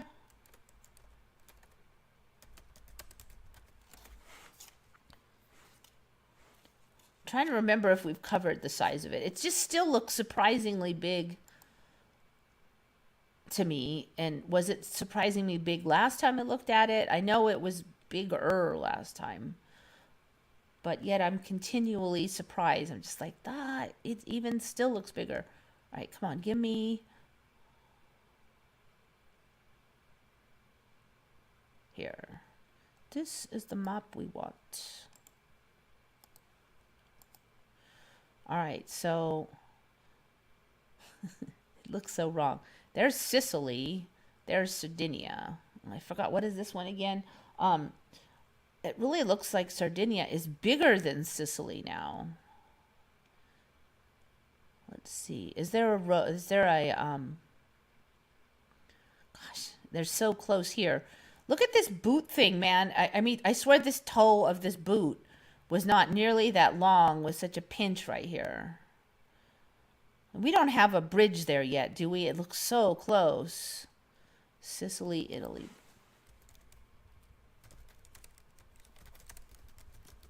We've looked a bunch of times and they're like, well, we thought about putting in a bridge. We almost put a bridge. We should put in a bridge. If there's one, no. Okay. Strait of Messina is a bridge, is proposed suspension bridge across the Strait of Messina. Okay. As I'm seeing images of them, like, no, it's not there. Not yet. Still proposed. May finally become a reality. You know, it seems like it's just getting closer and closer to the mainland, so it's becoming an easier reality with every shift. All right, but it's not there yet. It didn't magically show.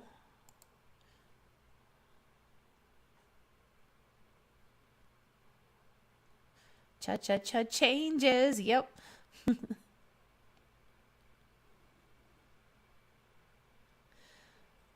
This morning I saw a video of a beautiful golden sand beach of Sardinia. Oops.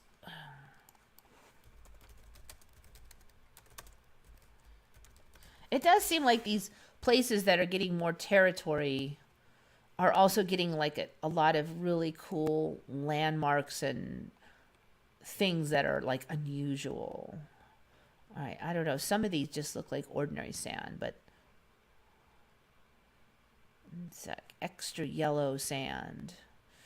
So I'm wondering, will this continue to shift? And today it's just like pretty yellow.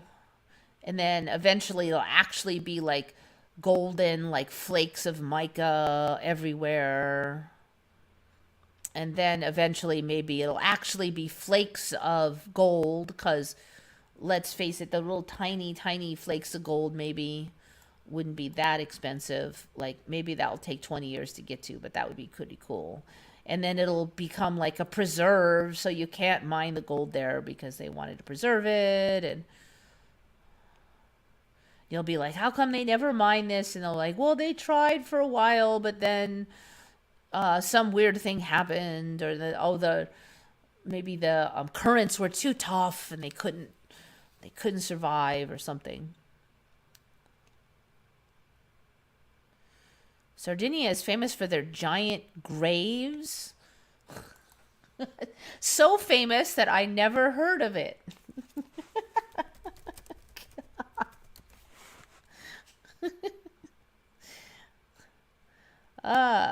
Okay, that's new. I have not seen that. It all seems to be pretty much this. That's okay.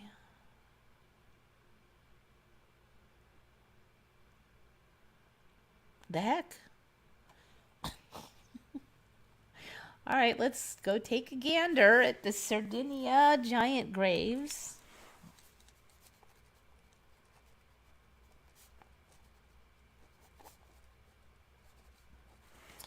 Every place has to have new, weird, cool stuff.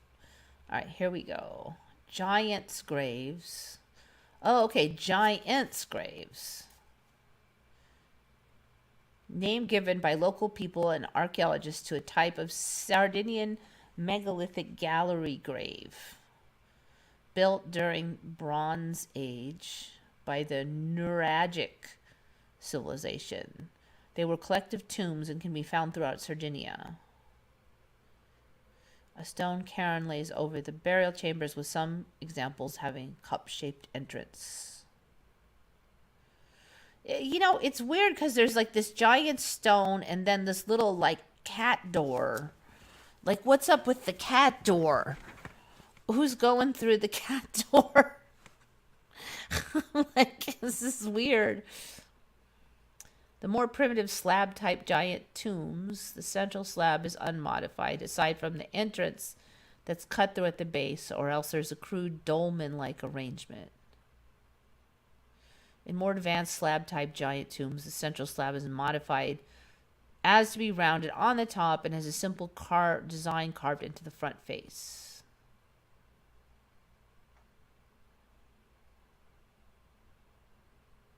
Nobody's explaining the cat door. I want to know why there's a cat door in this tomb.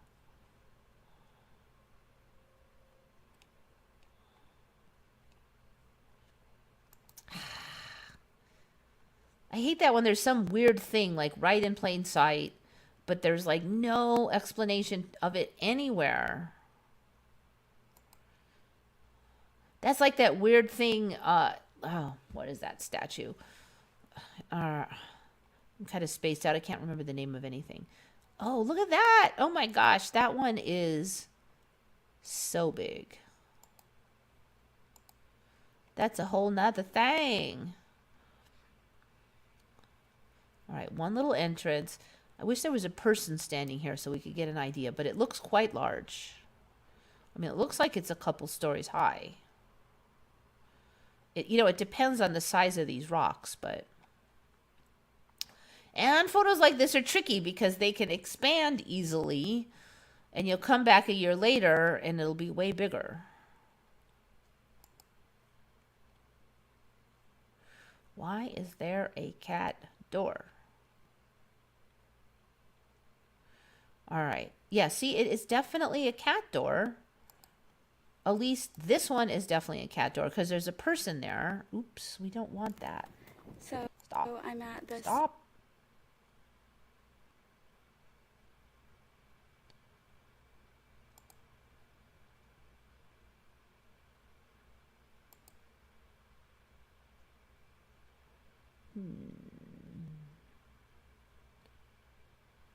Now I cannot get to the image of the cat door. That's so frustrating.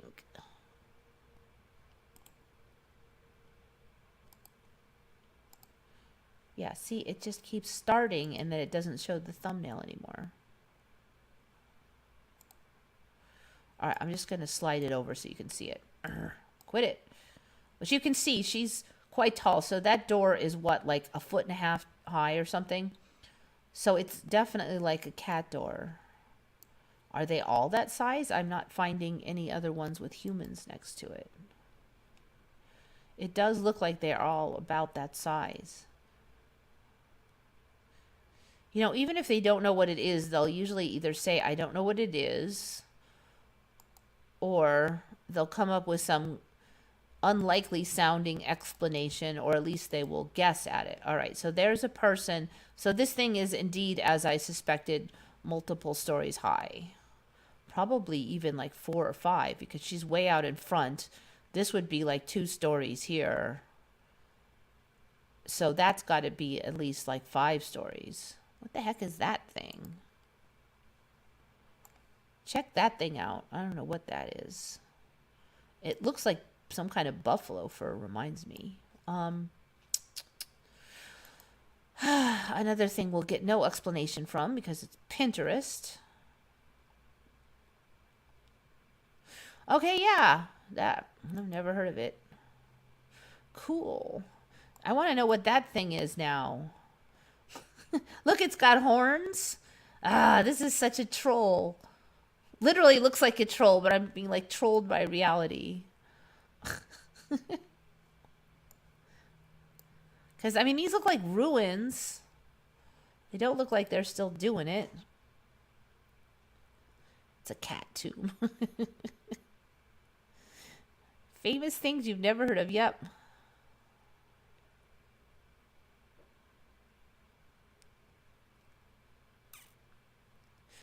I don't think anything's changing. I think the observer goes to another reality light, and it's always been that way.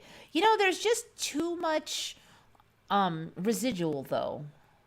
Like, and then we will see that, like, in certain situations, like, say there's a weird reflection of something, and it's distorted.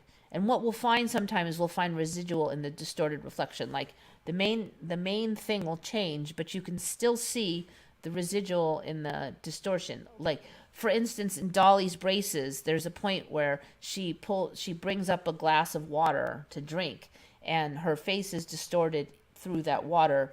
And then if you zoom in on her face through that water, you can see traces of braces still visible in there. So if the braces never existed in this timeline, then why can you find a vague shadow images of braces through that water? It should not be there unless there's been some kind of a connection or change or merging of timelines. If it's only ever been exactly like this, then that should not be there. The only other explanation I'd be is like, maybe if everybody looks for something, it gets manifested.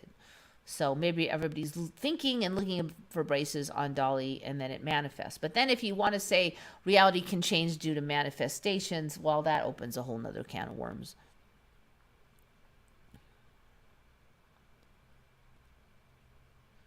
To prevent stealing? Oh, you mean the cat door?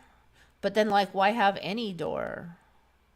Plus, you know, some of these, the rocks around it don't look that high. You could just, like, hop over.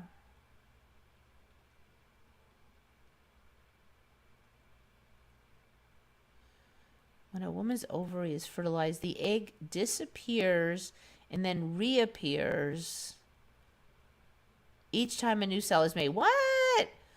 No, that sounds crazy. That sounds crazy. Okay, let's check it out. I have never heard of that.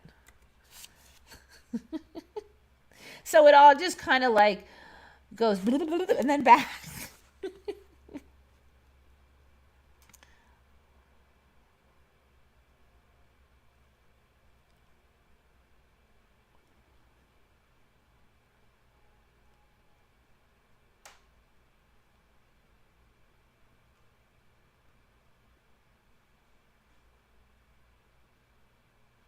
I know this might be hard to find, so I'm going to let it go. I am not doubting you. I don't know how long it'll take to find that.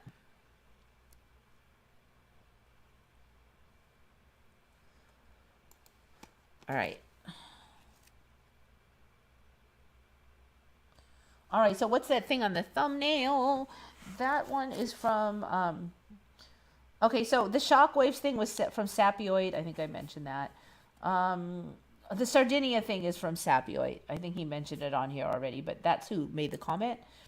And the flying duck orchids, which is the thumbnail, is from user ZX8SI1ZY5E. Thank you. Flying duck. I think that was on Retconned. Yes, I'm pretty sure that was on Retconned.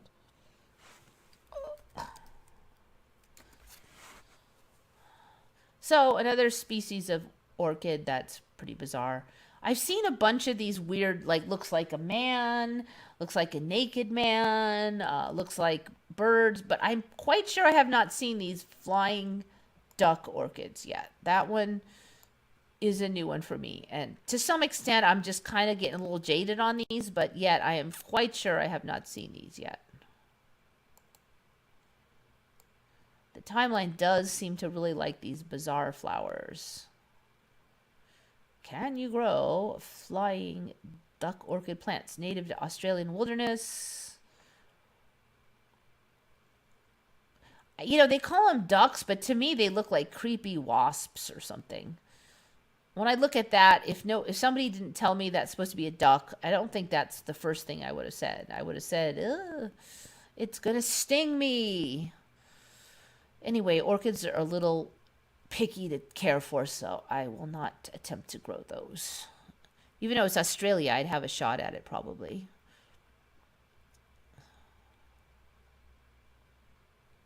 The door is to slide in the coffin or for the gnomes.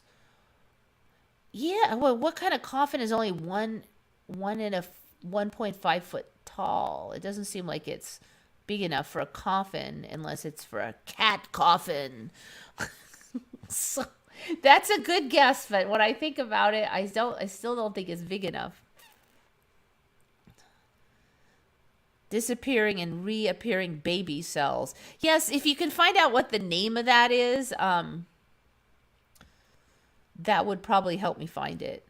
It's probably got some fancy scientific name.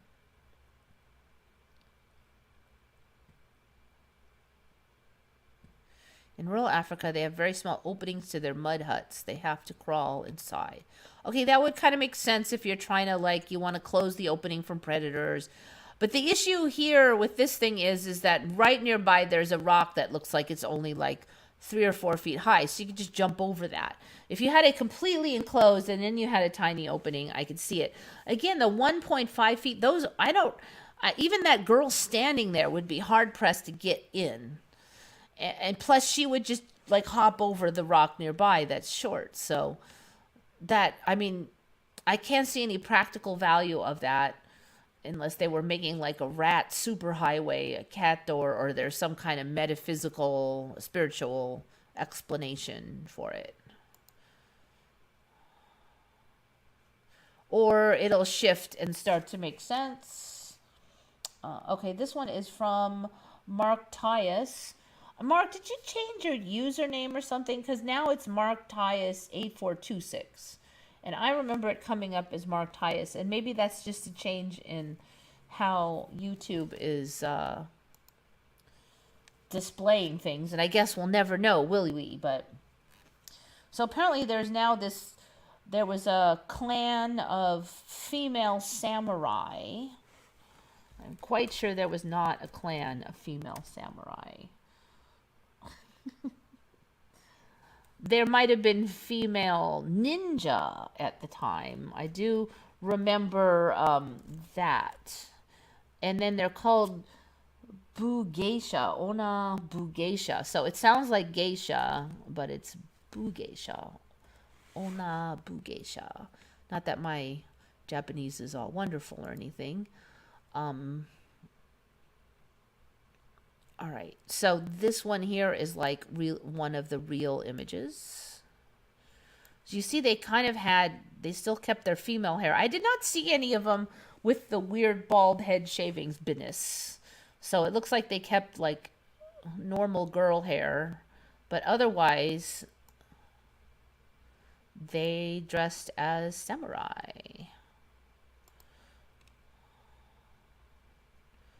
see if there, I think this also is a legit one, if I remember correctly.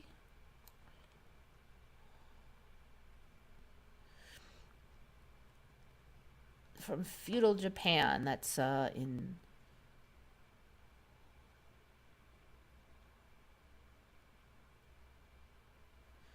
Okay, there's another image of them.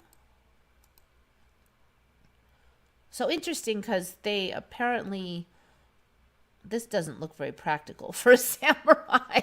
Maybe that was like in her day wear instead of her samurai fighting wear.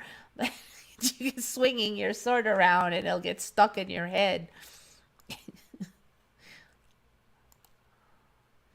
So yeah, I kind of a little bit of a fan of Japanese culture, although I'm quite sure I would never fit into it because my personality does not match. But there are many things that I find very interesting about it. All right, so it's a Onamusha. I thought when I looked it up, it was Onabugeisha. I don't know what the heck. They were members of the Bushi warrior class in feudal Japan. They were female warriors in pre-modern Japan. These women fought in battle alongside samurai men. Were trained in the use of weapons to protect their household, family, and honor in times of war. They also have an important presence in Japanese literature, with Tomo Gozen and Hangaku Gozen as famous and influential examples representing Onamusha. They were also Beshi Kime, literally other style women, female guards of the harems and residents of the wives and concubines of daimyo and clan leaders. Okay, so there's like a whole, like, it's not just a couple then. So I guess women's lib has gone backwards in time all the way to ancient Japan. Onamusha at the Battle of Aizu by Adachi Ginko, 1877. The onset of the 17th century marked a significant transformation in the social acceptance of women in Japan. The concept of women being a fit companion for war was no longer conceivable. Blah, blah, blah. Let's see.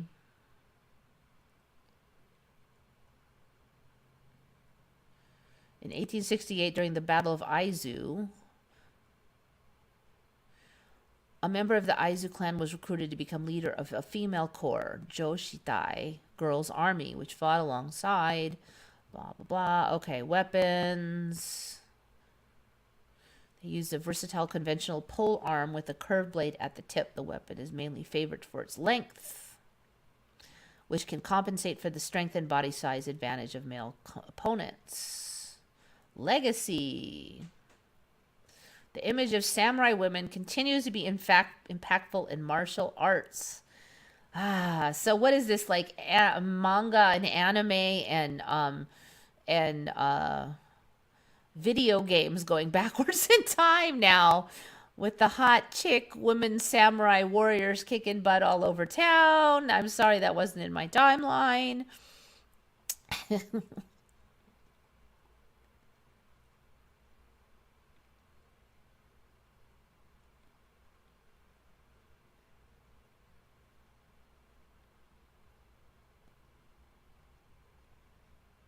They were ninja. I do remember ninja.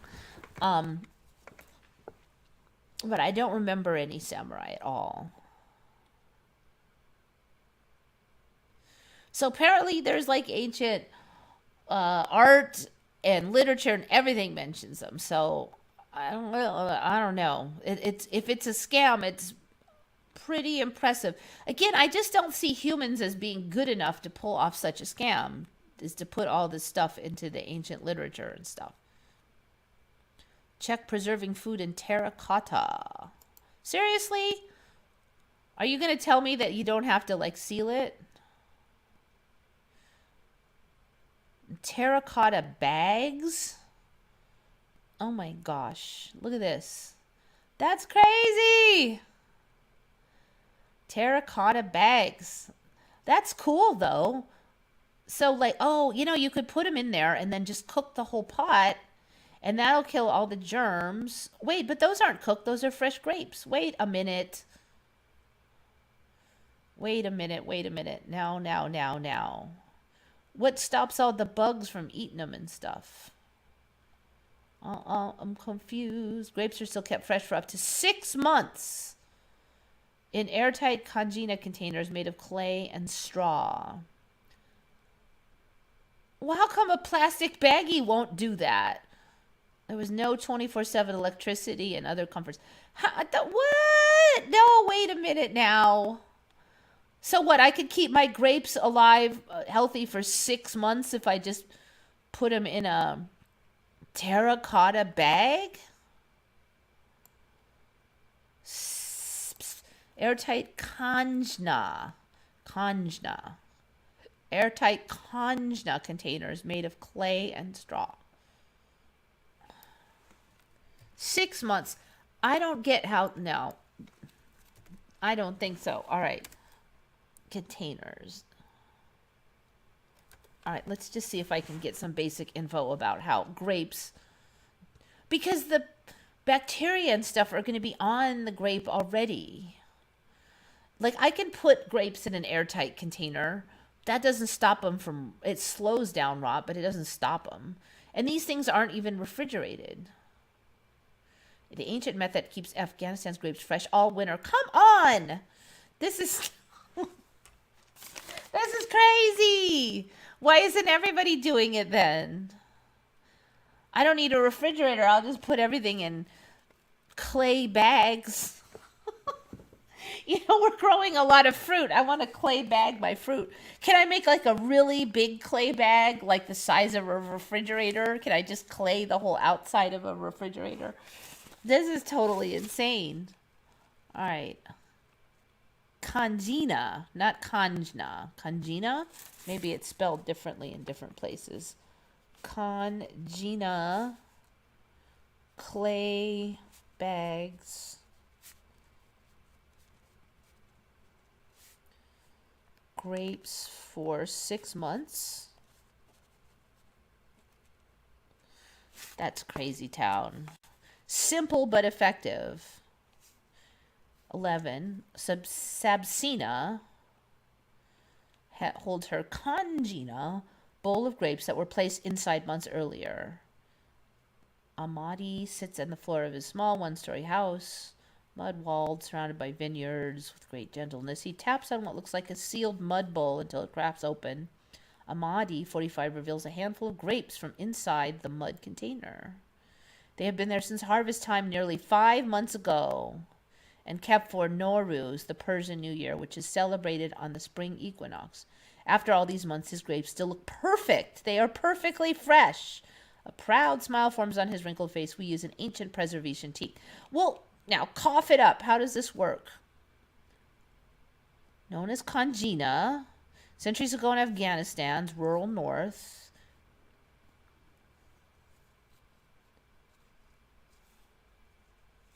the tradition is kept alive even near the capital. Have you ever seen another method that can keep grapes fresh for nearly half a year? No! Cough it up. How does this work? The clay-rich mud, whose seal keeps out air and moisture, like a Tupperware or Ziploc bag, protects the fruit from the winter cold. Yeah, but Tupperware and Ziploc do not preserve grapes for 6 months. I don't get it. They choose the Taifi grape, which has thicker skin and is harvested at the end of the season. Makes bowls of mud and straw for fresh grapes. So it looks like they make like the mud plate, plop the grapes in there. Maybe they use a little straw so it doesn't become a giant pie. And they need a void in the center for the grapes. Then they plop the mud on there. But they're saying it's fruit. They're not just saying it's grapes. He places grapes into mud bowl. I pass the technique to my children, selling grapes to passengers driving by.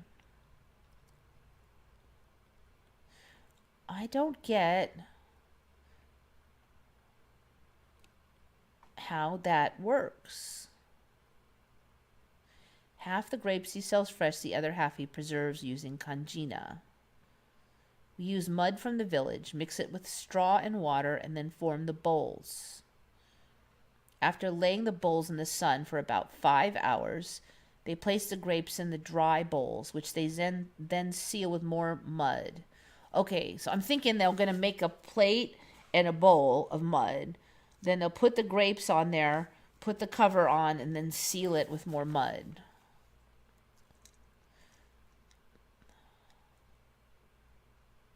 Store in a dry, cool corner over the winter. A cool corner. In Afghanistan, they've got a cool corner, maybe the less hot corner. Most families in the village do the same in a process that takes up to 20 days. Okay, so what, the cooling in the cool corner takes 20 days? What takes 20 days? Because it doesn't seem the making of the bowl does.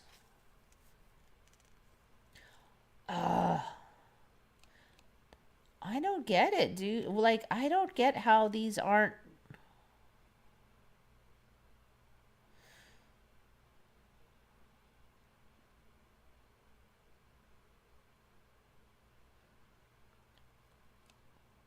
Check that out. That's crazy town.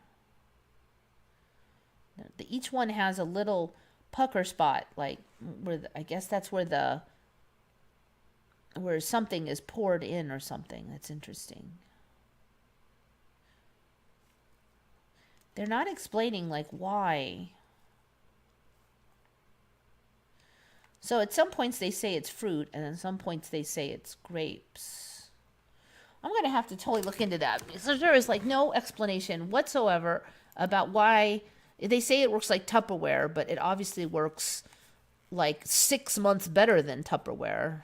There is no Tupperware that you can preserve grapes for 6 months without refrigeration. I mean, let's say, well, how long would grapes last? I mean, like a few weeks. And if there's other fruits, I mean, that's even more whackdoodles. Congena. No sour. I have sour grapes. I want to know how to preserve fruit for 6 months. You can preserve any kind of fruit this way. Shari, was this in your timeline before? That's crazy. Grapes decay in days in a fridge. Yeah, I'm California, so I get them fairly fresh. So I think they'll last a little longer than days. But yeah, they don't last super long. And the first ones start to go out, and then they take out the other ones pretty quick if you don't pick those suckers off.